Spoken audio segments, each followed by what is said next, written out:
Will do. Says it's And preparing, setting up the meeting for YouTube Live, redirecting. um, ah,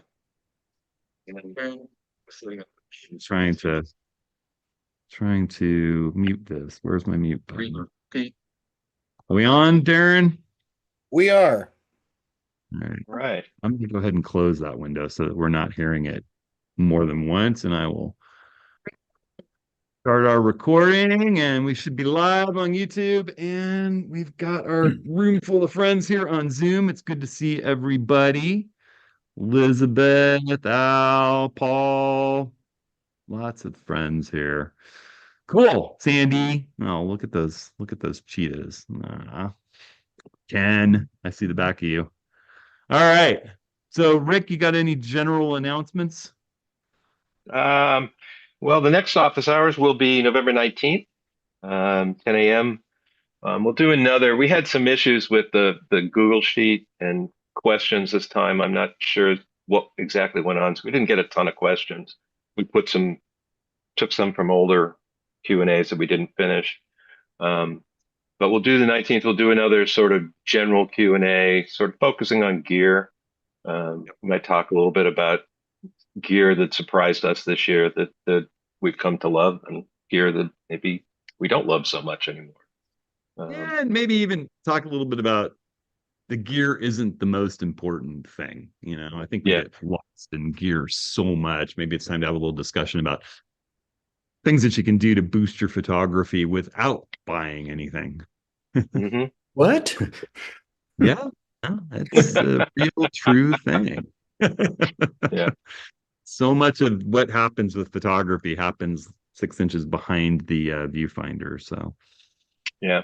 The other thing that I will add is we have not posted yet the last four workshops for 2025, which will be Rainier, Brookings on the Southern Oregon coast, and then we're going to do two Scotland workshops in October next year.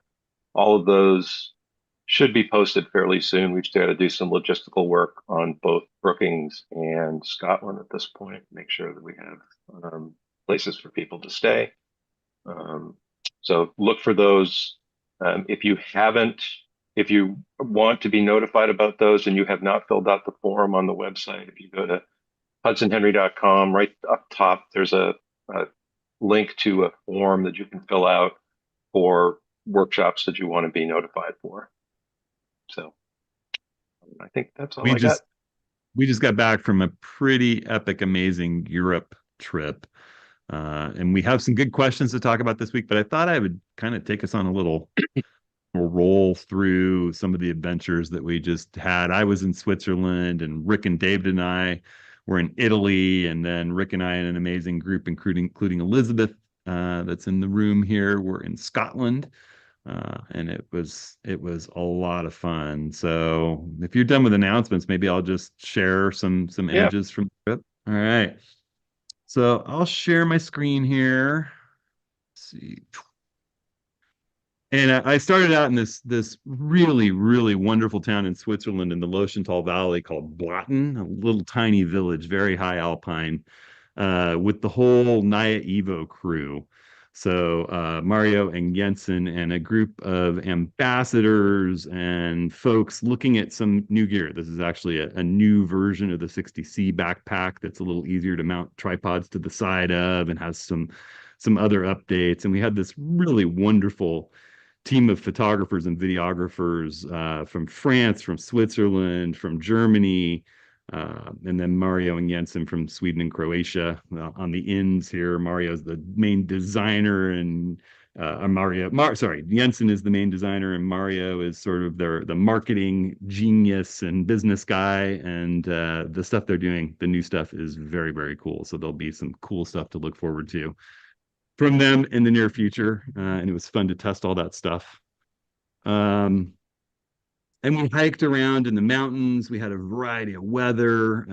I was the oldest guy in the crew, so the young guys kept me in my paces, running around chasing ibex and running up trails. We had all those local little sheep with their bells were just amazing, and the cows, and had some beautiful scenery, waterfall right in the town of Blotten. I had to kind of climb under this bridge and rock hop with Radomir, this new German friend of mine, down under there to get a shot right behind our hotel in the town. And then the last day, we had beautiful clear skies and really got a gorgeous, gorgeous view of the mountains. And then it was off to meet David and Rick in Venice. Although, Rick, you can tell a little bit about some of the travails that you had on your way in.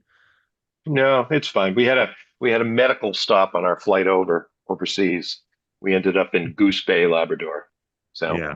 So Rick was late and missed sort of the first day that David and I got to shoot in Venice, which was really surprisingly just fun photographically. I know people talk about it being overcrowded and overrun, but you can get off the main streets and it's just kind of a Venice was magical a place. surprise.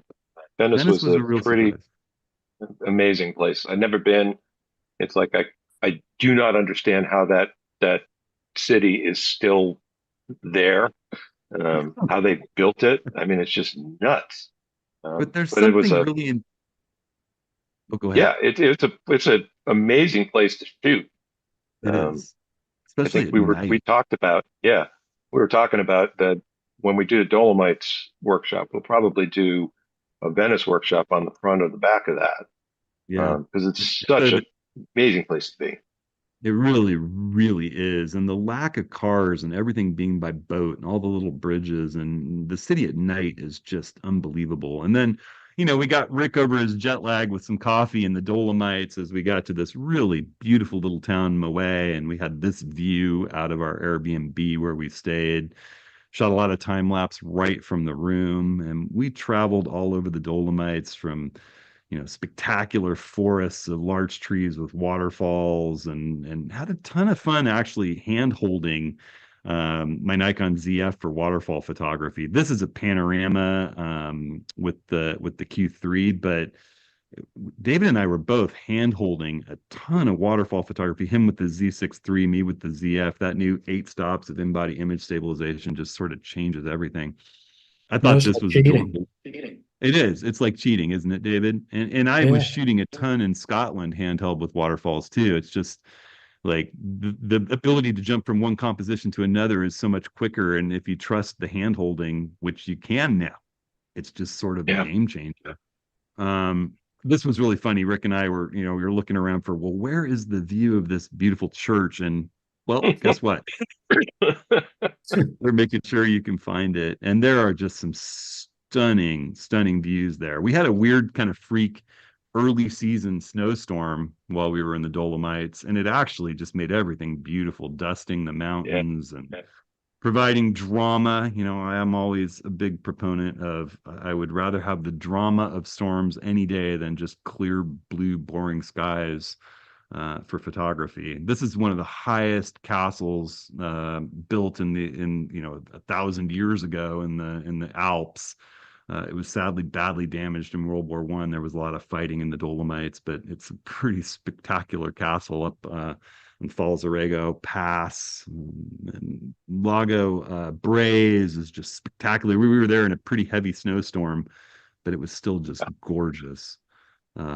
We drove an awful lot of switchbacks and traveled all over these different ranges and passes. And of course, we went up to the Alpe di Suzi, which I have to thank our good friend Fabio, our participant in Scotland, and Mazatlan, who's an Italian general who worked on me with my pronunciation of all these places. I was saying Alpe di Suisse, it's Alpe di Suzi, and it has the most beautiful mountain. They're framed behind these rolling high alpine hills. This is the highest alpine meadow in the Alps, and the views are just spectacular. It reminds me of Tuscany or Washington's Palouse, but with these spectacular jagged limestone peaks in the background. And this is Tres Cime, which is beautiful up above Lago Misurina, which is also spectacular. You basically start up the road from this town with this lake. The mountains are just wonderful, and they'll put a smile on your face. And having that fresh snow really just sort of upped the whole thing. The large trees were turning color up high.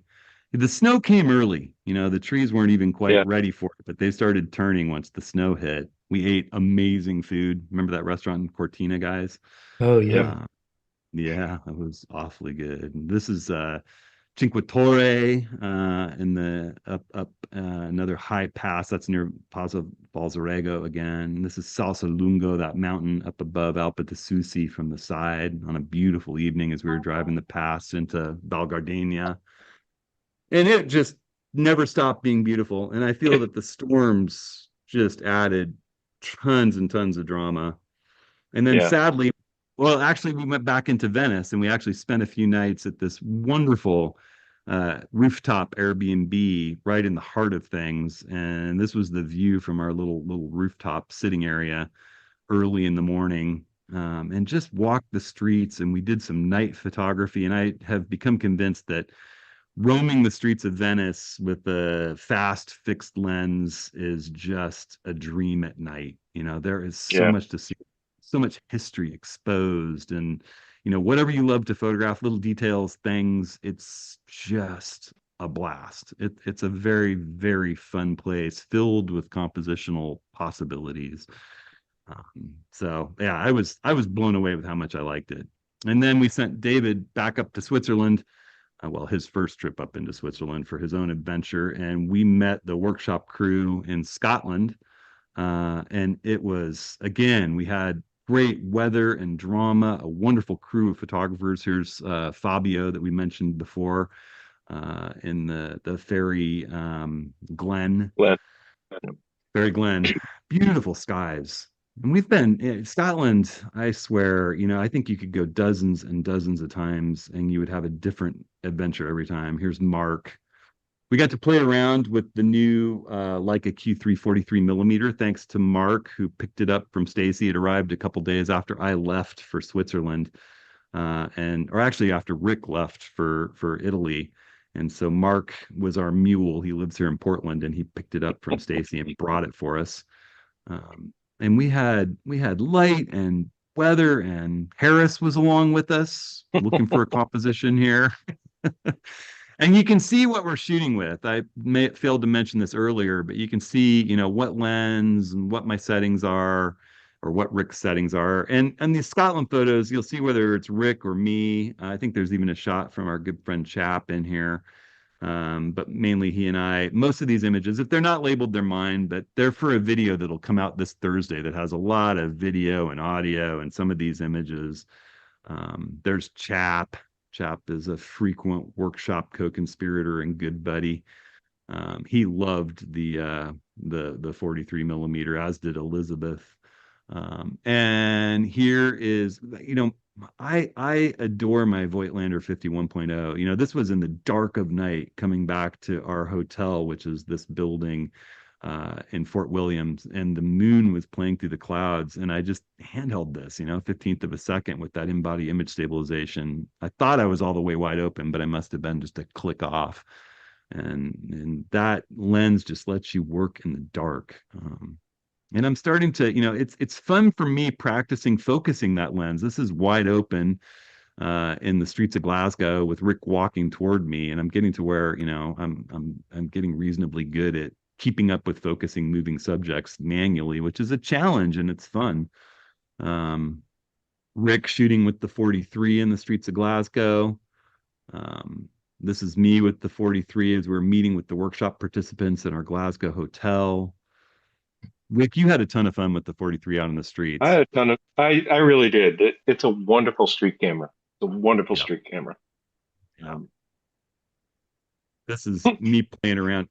This might be my favorite image from I Yeah. was, I was actually watching these pigeons on a distillery and I was trying to get them framed around the sign. And then I looked back to see where Rick was and I saw this happening and I just zone focused and sped my shutter speed up to 2000th of a second because they were flying in and flying out of the scene. This man and was it his daughter were feeding them? His son. It was his Yeah. son.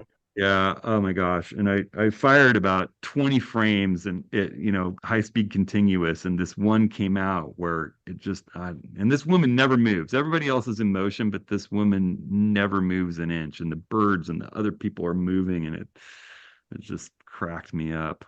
I love this shot of Rick's Yeah, in from the streets portrait, of poetry. Yeah. portrait. Such a I had no perfect idea what they were little waiting for. And then yeah, just shooting around with the prime lenses in low light was a ton of fun.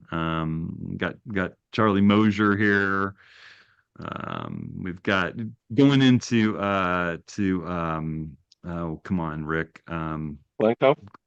Glencoe outside the Clagach Inn, which is a fun place to get food on our way to Skye. And we had a beautiful day there.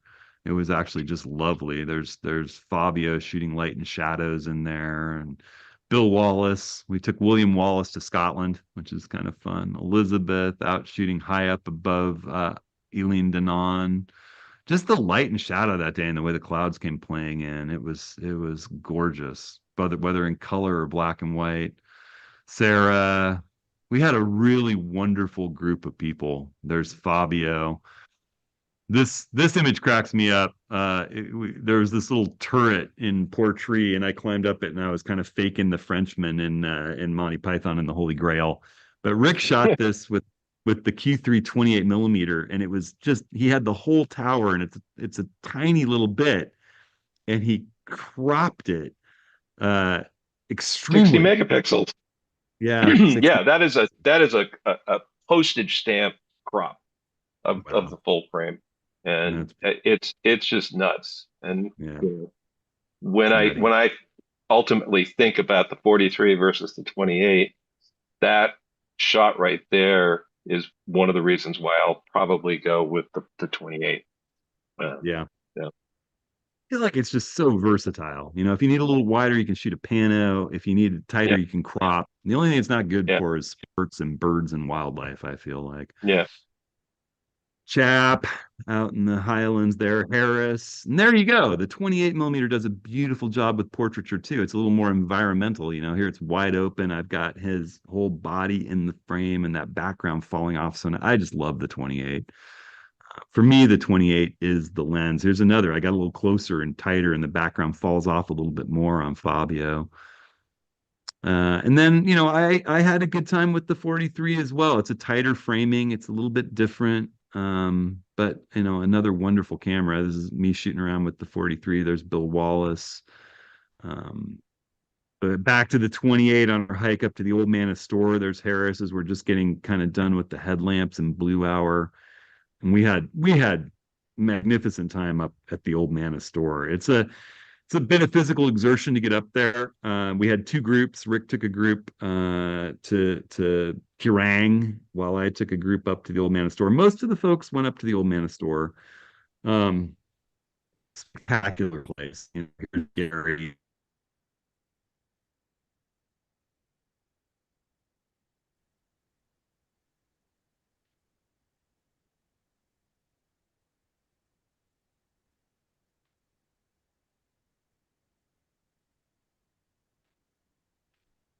Lost the audio. Yeah. I'm frozen.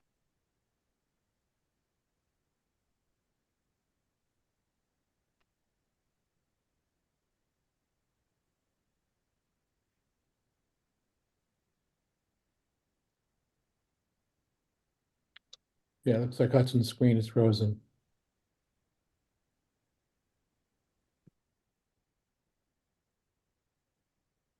Oh, okay.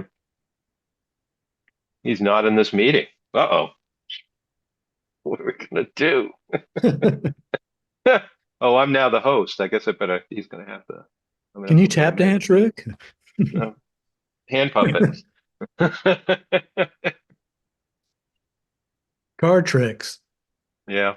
I'm just looking to see when he should be coming back in, and he will steal the host duties from me.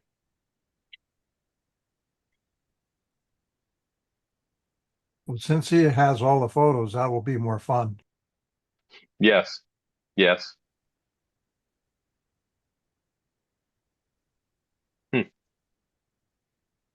Interesting.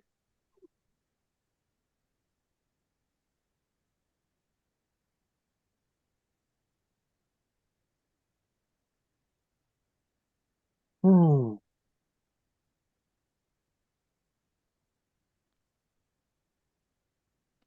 Oh, here he is. He's back.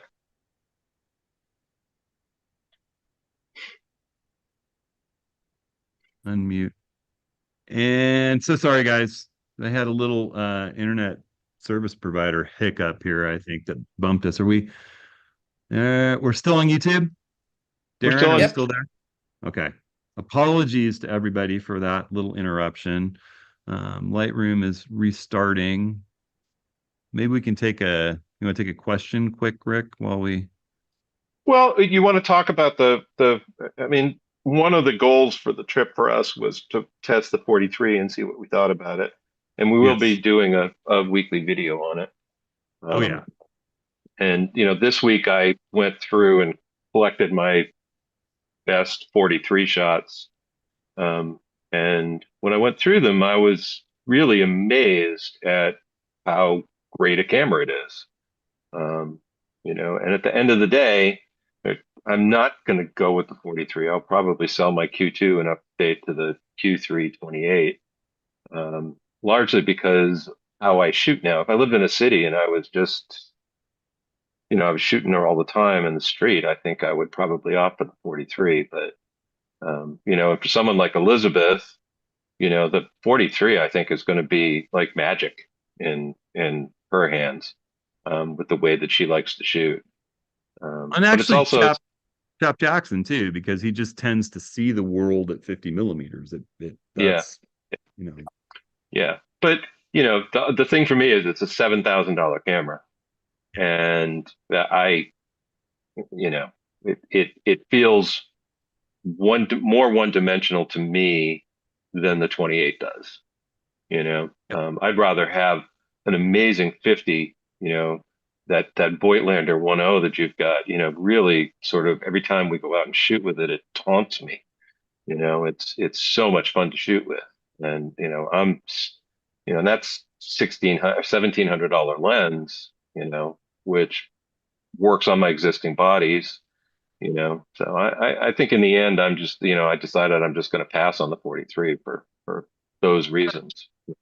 Wink Jones just asked, there was a little misconception because I was talking about manual focusing, and the manual focusing is on the Voigtlander 51.0, which is, the lens that is made for Sony, made for Nikon, made for Canon, made for Leica. Mainly made for Leica in general, but for the M system. And the 43 is autofocus, just like the Q3 28 is autofocus.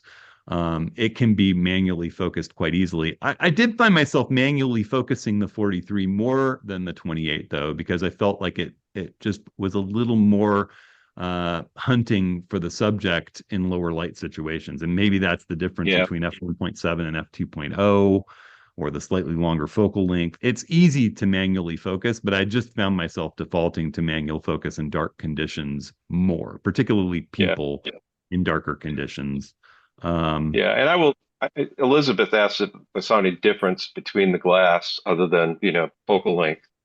And I think when I was in Scotland, I wasn't paying a ton of attention to final imagery at that point. But when I got back here this week and put my 43 shots up on my big screen, I mean, that sucker is as sharp as the 28. I mean, it Oh yeah, is just amazing. it's a Um, spectacular lens. yeah, I think it's phenomenal. Yeah. Yeah.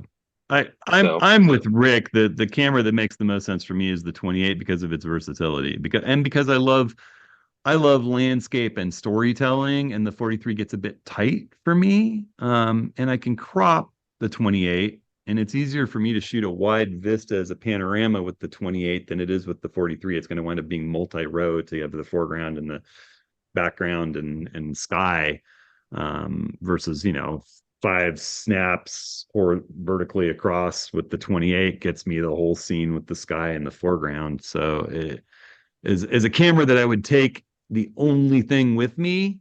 The 28 fits that bill better for me. yeah. Um, Yeah.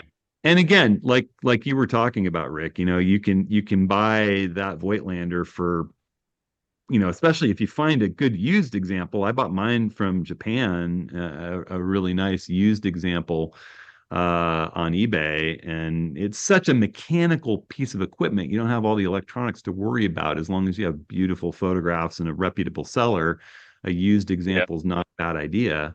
And it's you could buy a lot of them, Yeah. more Yeah. more than four of them, and use Yeah. it with your current camera system. So that is a consideration worth thinking about on this one, the price.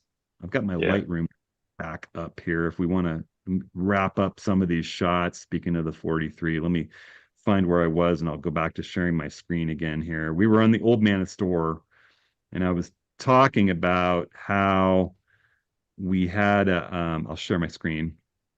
Should be good to go right here. Um, and I'll go close this guy down and get more full screen for everybody. Uh, Sorry, you're seeing the sausage making in the wake of that breakdown that we had.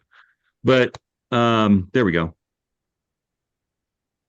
So I opened it again. But we actually did two trips up to the Old Manor store because the weather was forecast to break the first day we went up there, but the fog really held in. And so I kind of kept uh the group that I was with down close to all the rock formations. So we had these really nice ghostly features in the fog that glowed as dawn came up. But we never really got light on our subject like we hoped. So we went back up there. And the crew that went back up there for the second trip stood through some squalls and rain and dramatic weather. You can see it's blowing through here. And there was a moment right before the sun broke that this storm squall came through. It completely obscured the close-in landscape to us and drenched us with wind and rain. And we were well equipped. Everybody on this trip brought the right equipment and gear, but as we were standing in there, I had said, we're going to hang through this because it's going to break, and we're about to get light before this hit us. And perseverance won out, and we did get that beautiful light on the scene that we were hoping for. So this is a pano with the Q3, the 28 millimeter. Speaking of what we were just talking about, this is a single frame, versus the panorama held vertical and swung through the scene. On my panorama head on the ultralight tripod setup. And there's Bill, happy. We had a happy group up there after the light hit, and we packed up and came down. And we had some beautiful drama on the way down too, with sun breaking through the mist and rays coming out and lighting our trail back to the van. Rick playing around with the sheep. This was probably at Neast Point, the furthest west part of the island, right? Yes. That's the Yeah. westernmost point in Scotland, I in the love UK. Yeah. I love that sky in this shot. Yeah. This was such a beautiful night. Me playing around with the 43 and the Scottish coos. We had some great encounters with Scottish coos in multiple points with good light. Very tame, fun critters that are used to being fed treats by tourists who want photos with them. um, and babies. Actually, I need to send this baby's parents this photo. I ran up and gave them my information because I knew that was a fun shot they'd like. Chap shooting with the 43. It is just wonderful for portraits of people. Um, and Rick, you can talk about your Well, little more at Oog. that morning that you guys got stuck up on store, we got stuck up on Kirang and came down around the backside of Kirang to this overlook by the town of Uig. And we had a fantastic morning as well as the clouds and the mist started to come up off the ocean. It was just a spectacular morning. Great morning for minimalism. And it was a better morning to be down here than up in there, like most of Yeah. us Yep. with the early part of the morning. You have to Yeah. shift, you have to adjust.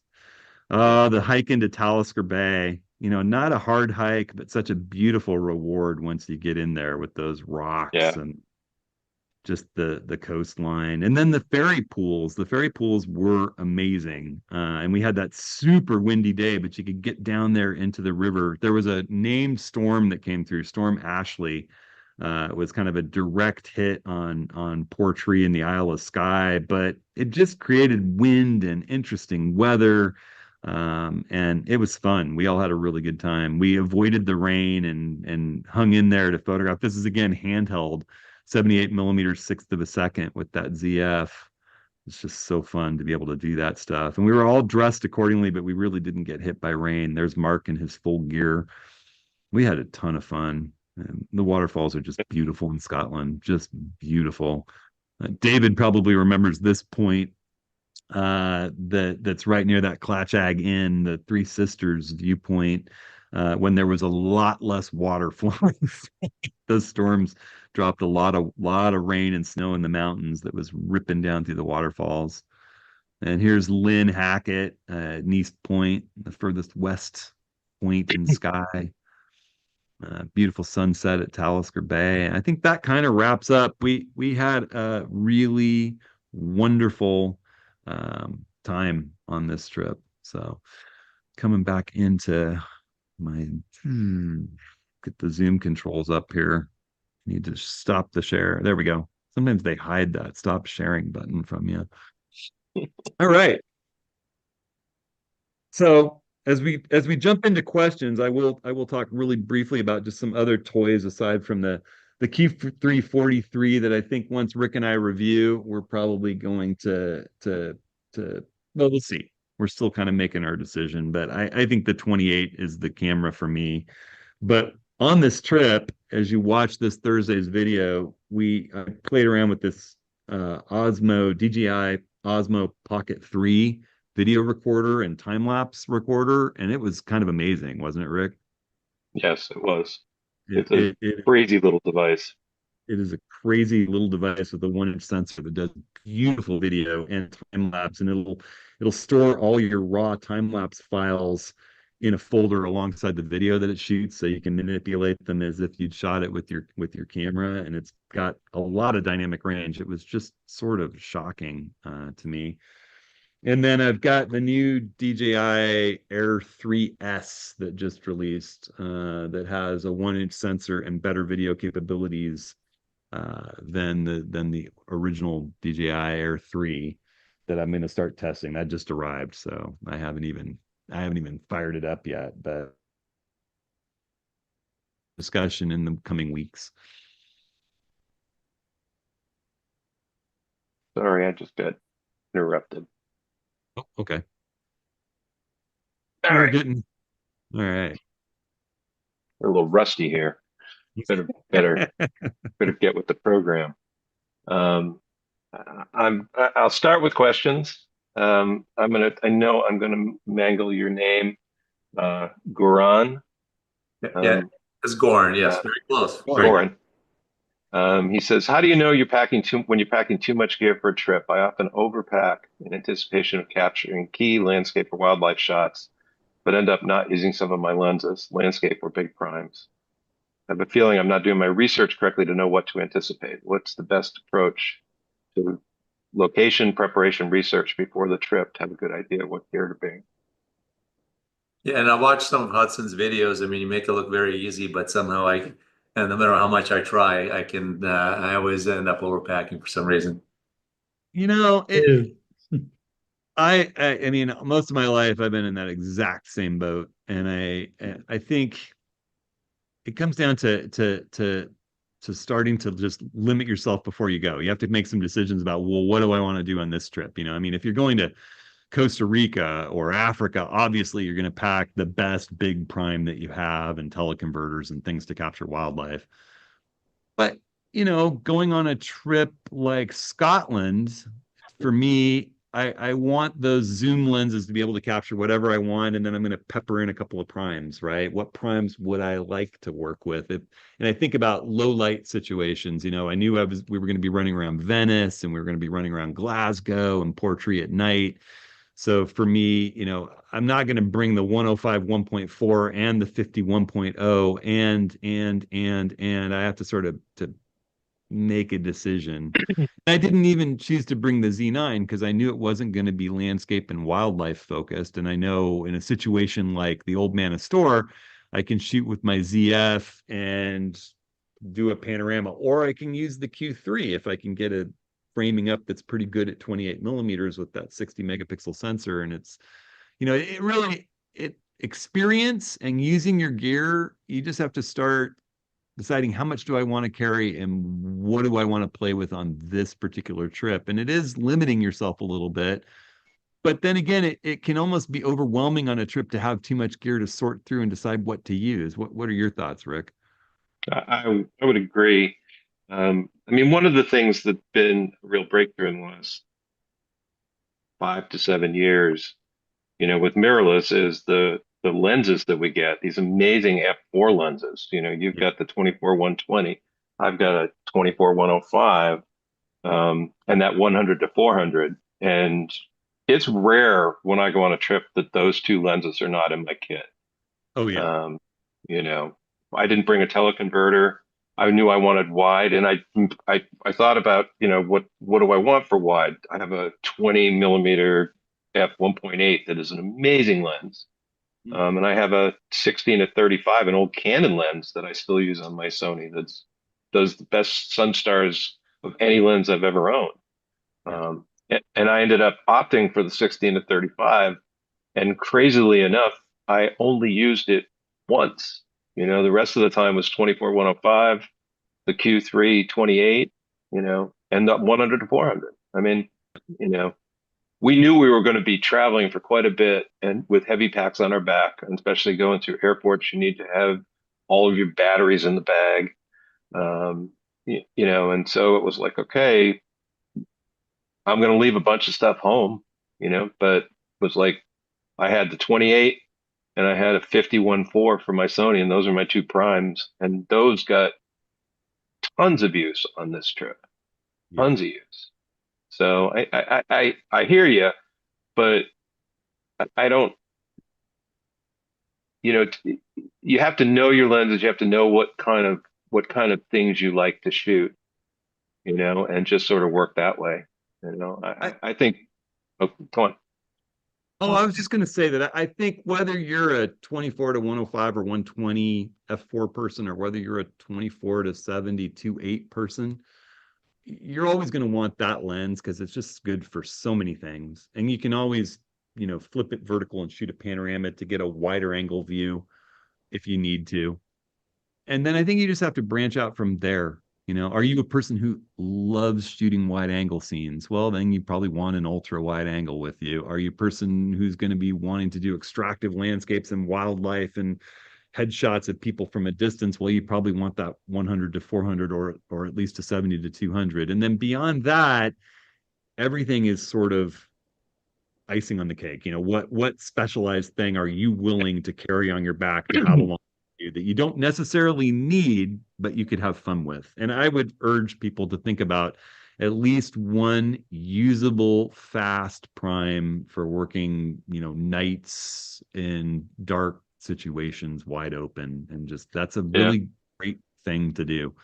So something faster. It's definitely magical. Yeah. The Voigtlander, the 50 1.0, I actually just got that. I went to Vegas here, and it was amazing. I mean, it was, and that was the ZF camera and that lens is the only thing I brought this trip, just because I wanted to minimize kind of and try to be a little bit more creative, and it worked out perfectly. So it's just a matter of, you're absolutely right. It's one of those things where I just a quick follow-up question, and I know everybody's got a different preference. I know Rick, you're a Sony guy, right? And Hudson's Nikon mostly, right? Yeah. And I have all three brands, three major brands, and sometimes I struggle which one, depending on the lens and camera, is there one better than the other for a specific trip? And it's just, I guess maybe it's just a preference thing. I mean, I try to take one brand to one location and then see how that works and then compare it to the next. But then what happens is then you can only imagine the settings and the buttons and everything else is just, it's not as easy to just remember everything when you're switching from one brand to the next. I would argue that that's part of your issue. I think you should standardize on what, if you got a Canon R5 and a ZF and a Sony A7 IV, one of those is going to feel right for you, and Yeah. stick with that one. And every one of every major company right now is making amazing lenses. Yep. They're just making amazing lenses for their platform, And you know. sensors. And sensors, Yeah. And then it makes the travel bit easier, because then Yeah. you've got one body, you've got a small collection of lenses that work really well for you, and you practice with those, and that's what will help you become a better photographer over time. I mean, I was really excited about the Fuji X106 when it arrived, and then in the struggle for a few days and trying to get kind of a handle on all of its settings and menu differences and just the way it was different. And I bounce around brand to brand. It always takes me a little bit of time to get reacquainted with a Canon system or a Sony system, but it just felt so alien that I knew it would really take me focusing in and using solely that camera for a few weeks to get a handle on it. And I thought, this is not the camera for me. It kind of knocks me off my Nikon Leica game. I think the big difference for me was when I picked up the Leica Q, its user interface felt so intuitive to me. They just did a beautiful job by making it make sense. And it took me sitting up in bed for a couple hours after Stacy fell asleep, looking through the EVF, running through a battery in the menus, and I had it figured out that night. Some things are different than others, and some things feel intuitive to you. But the more you shoot with a single system, the more it will become muscle memory and feel right to you. You'll know where to go to look for that setting if it's not in your My menu or I menu, or Q menu, depending on what brand you're using. So, what else do we have, Rick? To do um, Bruce Korb asks the question that seems to come up all the time: what is the advantage of the fluid head for still photography? Yeah, I mean, Some days. Yeah, it's funny. I mean, I spent this whole trip with the ultralight pan and tilt, the Acrotech panorama head, and it's great. It functions nearly identically, but you miss the fluid. Would you agree with that, Rick? I would agree. Yeah, I mean, I saw that question and I set up my 400 TC here on my fluid head, and you level it from beneath with the leveling adapter. There's a bubble level in the middle, and you just loosen this and get the bubble level set, and then everything you do stays level, whether you're tilting, whether you're panning. And if you're working with a long lens, you loosen your and the weight of the lens overcomes that fluid. It feels smooth, it feels damp. You can follow and track birds in flight, whatever. You lock that knob, it's not going anywhere. And then if you want to work with a short lens or a smaller camera, it's as easy as pulling that guy off. And then I like to use the new Acrotech nodal rail or the Perk nodal rail, the adjustable ones, and drop it in place of the long lens. And then you can just take your small camera and you're in, vertical or horizontal. Oops. Get it in there. And if you want to make a micro adjustment down in your composition, it doesn't throw you off level. If you want to make a micro adjustment to the left, everything stays level. If you want to shoot a panorama, multi-row, you can tilt and you're still panning perfectly level, then tilt, pan perfectly level, then tilt, pan perfectly level. It's all built in to one simple to use thing that the minute you loosen it, you don't ever lose level. And it's versatile for long lenses, short lenses, panoramas, you name it. So, and that fluid, especially when shooting panoramas, the fluid just makes it's damp. That's the thing that I miss when I have the straight pan and tilt panorama head. It's lighter, it's smaller, it's not as bulky, but that fluid makes those little shifts for each panel part. It doesn't just keep floating loosely even though it's loose, my pan is not locked here. There's a little fluid resistance that makes that little shift precise.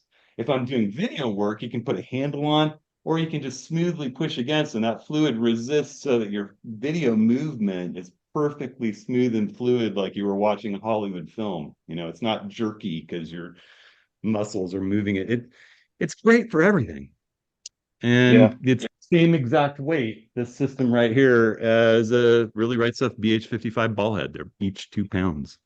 Yeah. So Well, and I I'll don't also see, say that we're not using nodal rails, with precise measurements the way we used to do when we're doing panoramic. I mean, centering the lens over the head sort of works well for us. But one of the yeah, things that I notice is, when I'm going into Lightroom or Photoshop and I'm assembling that panorama, there is a lot less area that gets cropped out because I wasn't level. yeah, I, it, every time I work with someone in the field who's got a ball head, it feels frustrating. frustrating. Yeah. Really frustrating. The other thing about this, if you've got a bigger, heavier lens, say you have a Z9 with, the 14 to 24 or the big 70 to 200 2.8, you can shift back to where when you're loose with your tilt, you get nice and balanced, even if it were to have some kind of a spill, if it won't catastrophically, that fluid resistance in the spring, you can't flop like you would with a ball head if things went Yeah. loose. And if you want to do a panorama, like Rick said, we're not doing precise nodal adjustments anymore, but you just kind of center the lens over the axis of rotation by moving forward and aft. So you can get balanced or you can get centered over your lens so that the pano just assembles beautifully. The modern software is so good that a little bit of parallax isn't going to cause a problem. You get centered up over the middle of your lens, over that axis of rotation. You can do multi-row, tilt, pan, whatever. This is all you need. Yeah. And the same is true of the ultralight system with the panorama head, which is smaller and lighter. But I will dispel one other myth. I get people saying, "Well, I'm 5'7" and I don't need 71-inch legs." Well, if you were 4'3" and you set up on a really steep hillside, it's still going to wind up at your belly button with a short tripod. The ability to throw that one leg way down the hill and keep it eye Yeah. level. Or you've got a big hedgerow and there's a park bench. Well, you can set your tripod up way up above your head, step onto the park bench and shoot over the hedge. Or like I was in a crowd shooting the fireworks for Bastille Day in Paris, and the crowd was thick, and I set the tripod up above my head, tilted the LCD out, focused, and shot over the crowd, the fireworks over the Eiffel Tower. No Hmm. people in the way.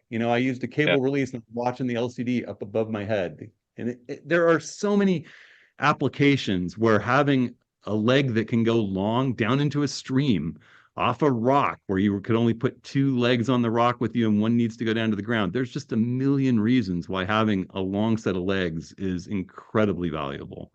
Yeah. Yeah. I agree with that. I missed that. I missed my big long tripod head a couple times when we were away, but it was like I wasn't going to carry that, Yep. a lot There's of time. weight. Yep. Yeah. Exactly. So Yeah. Paul asks if there's a lightweight fluid head available.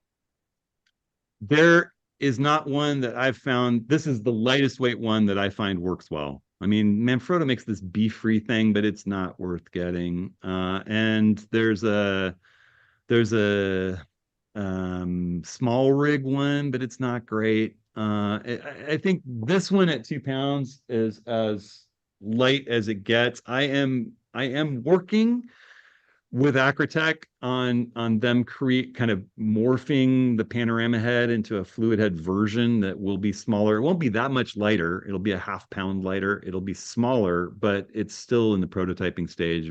Haven't got the spring rates right, and so it'll come, but it'll be a while. I wouldn't hold my breath and wait on it. So All right. Michael asks, this is an older one, but it's still, I think, a good one, especially given the time of year. Michael says he's heading to the Oregon coast for several days of photography. He knows he'll get wet and he's concerned about his camera lens. What's the best way to keep them relatively dry? And after a day's shooting is complete, what is the best approach to cleaning them? it's That's a good question. It's a really good question. It's a question that with the modern gear that we have, I mean, Sony's joined the club of being hardcore durable, weather resistant. There was a while where it wasn't, but it certainly is now. Canon and Nikon are incredibly weather resistant, and particularly if you're buying S glass for the Nikon system. I mean, I bounced through Scotland in torrential downpours with the ZF with a lens mounted on the side. And at the end of the day, I open the articulating screen and wipe underneath with a microfiber cloth, and I open all the ports and just set it near the air conditioner in the room. Microfiber cloth, put it near the air conditioner, leave all the ports, memory card door ports, battery compartment open, and just make sure everything dries out. But the weather sealing is so good on these cameras in general. And the same is true. I bounced through Scotland with the Leica Q3, exposed to heavy rain, sopping wet. There was a moment during the torrential downpour on store where I took it off the tripod and stuck it in my camera bag for a second, but it was soaking wet. I mean, you might as well have run a shower over it, and it was just fine. Oh, go ahead. I was going to say, having the lens hood for the 100, my 100 to 400 was really instrumental, when I was out shooting on some of those bad days. I also have a bunch of, cloths that I carry with me in my pack, just to sort of wipe things down. I've also, I traveled with those plastic lens and camera hoods with me, but I never pulled them out. I was paying more attention to making sure that I have my rain pants on, because the one day when I really should have had them on, I didn't, and I got soaked. But it's true. I think you just, it's like everything else, take care of your stuff. What I thought, one thing that was interesting, I mean, David, you had an instance where you were doing some time lapses with your phone, and did water get in? I thought there was something that happened. Charging port. Oh. It got in his charging port. Yeah. Yeah. And he had to dry it off, right? Did. Yeah. I think both the iPhone and the Pixel phone give you a warning if water gets into the USB charging or the USB-C or Lightning charging ports.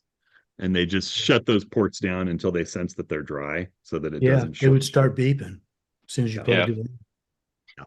Of course, I lost my phone on the same trip, so that problem's solved. Oh man, that In stinks. Switzerland. I didn't know that. Oh, that stinks. Yeah. You had the news too.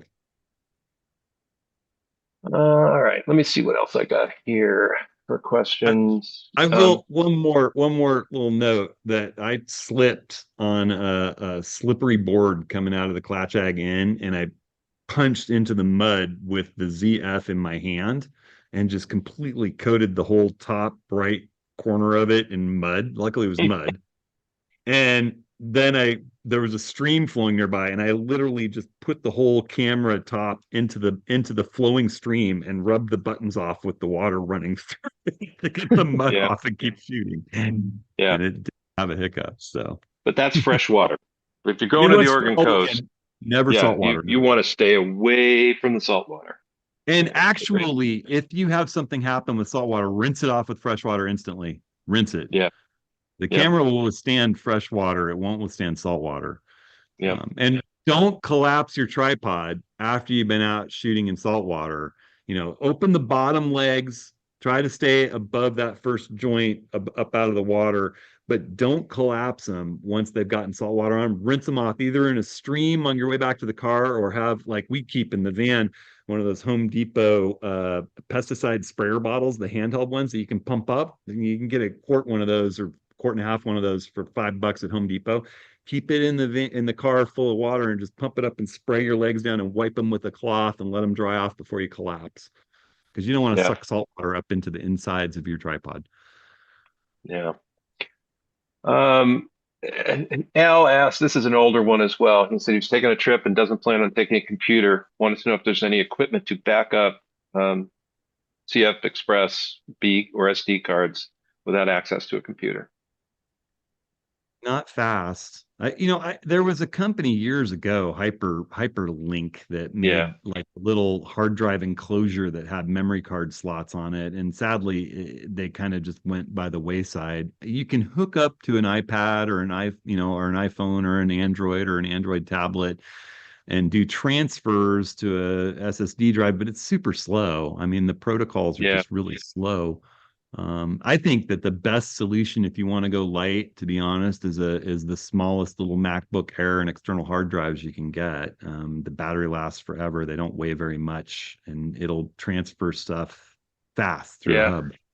I'm constantly getting Kickstarter things that aim to do that. And every time I dig in on them, they've never successfully completed a project, or um, there's limitations. There was a company that was getting ads from all the time. And when I dug deep into it, it was just I was going to spend $200 for something that, was going to take forever. When I go on longer trips, I make sure that I've got enough SD cards and compact flash cards, so that I can sort of, I'm not, you know, I'm not rewriting over them or any of that sort of stuff. But that seems to be about the only way that I can figure it out now. Western Digital had one for a while, and I was looking for one last year, but again, it's really slow. The UI is difficult. I think you just take a chance, or go as light as you can computer wise. If I I take big cards truly, too. oh, go ahead, David. Sorry. Just to say, I take big cards too now on trips and leave all the data on them. And then after a day or so, when I'm importing into Lightroom, I just switch the sort from Z to A, where it brings in the newer ones first. Hmm. So you don't have to Yeah. sit there while it loads all those shots from the previous days. Yeah. I mean, I go ahead. For a while, I was doing simultaneous recording to cards, because Sony's had that for a while. But it it doesn't. I don't feel like that I really have to do anymore. So I you mean, try that too. in almost every case, I like having a computer that I can go through and look at my images from the day's shoot because I learn from what I did wrong. I like to cull every day. If I come back from a trip and I have thousands of images to sort through, I'm unlikely to get to them given my day-to-day, life with family and work. And so when I'm on a photo trip, I really do want to cull at the end of every day unless it's impossible. And I learn from that, and I'm going to shoot better the next day, and I'm going to not make the same mistakes I made the day before, hopefully. And so, I mean, I generally bring my bigger, heavier laptop. That's just part of what I bring. But if there's a trip where I absolutely can't, I would switch computers with Stacy and I bring her little MacBook Air that she uses as a doctor at the clinic. It's very small and a couple of T7 drives. You're talking about a couple pounds. The battery lasts forever. You don't need to buy the fastest, most souped up one with a ton of memory. Just a good hub like that little dock case hub that we have. You can hook up two hard drives at the same time to that thing via Thunderbolt, and you can stick your memory card in the same dock and transfer everything to two hard drives at the same time. And you can review them quick in Lightroom just to see. You can mark the ones that are obvious for deletion, mark the ones that are your favorite, go out, shoot with that information in your head the next day. Wow, I really didn't have a fast enough shutter speed for this wildlife that I'm shooting. Wow, I wasn't focusing well enough at night with that lens. I'm armed with that information from the day's shoot the next day I go out, and that makes me better as I'm moving through that trip. And I think having a good screen and having something small and light like a MacBook Air is nice on the trip anyway. It lets you watch a movie on the plane without looking at the tiny little screen. It's good for browsing the web and typing emails to your family, and they just don't weigh very much. Yeah.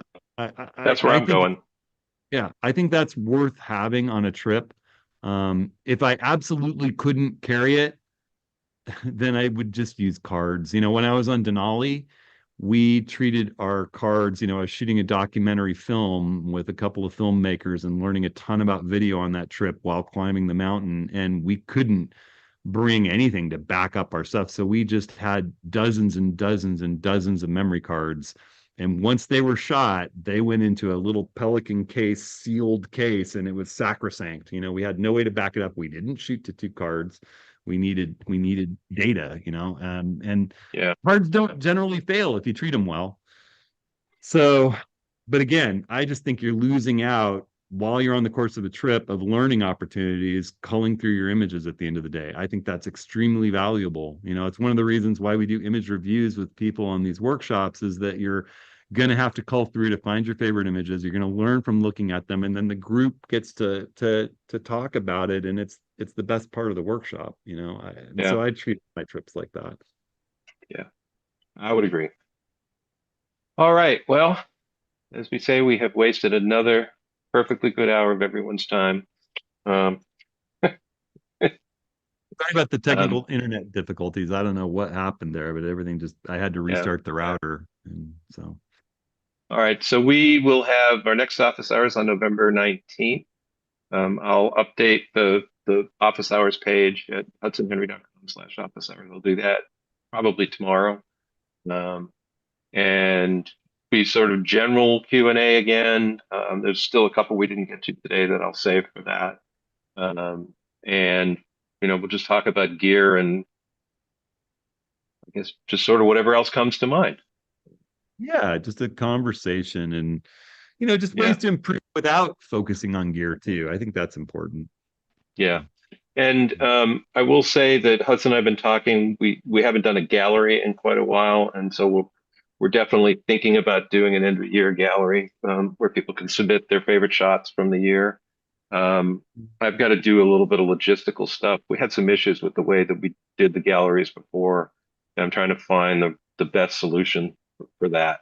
So look for that. We'll do that either sometime in December or the first week in January. So we are thinking about it. That's one of our favorite things. So A little hint to be thinking about your best image of the year too. yeah. So all right. Great. Well, take care, everybody. Have a great week, and Thank we'll you. see you soon. Thanks No. so much, everybody.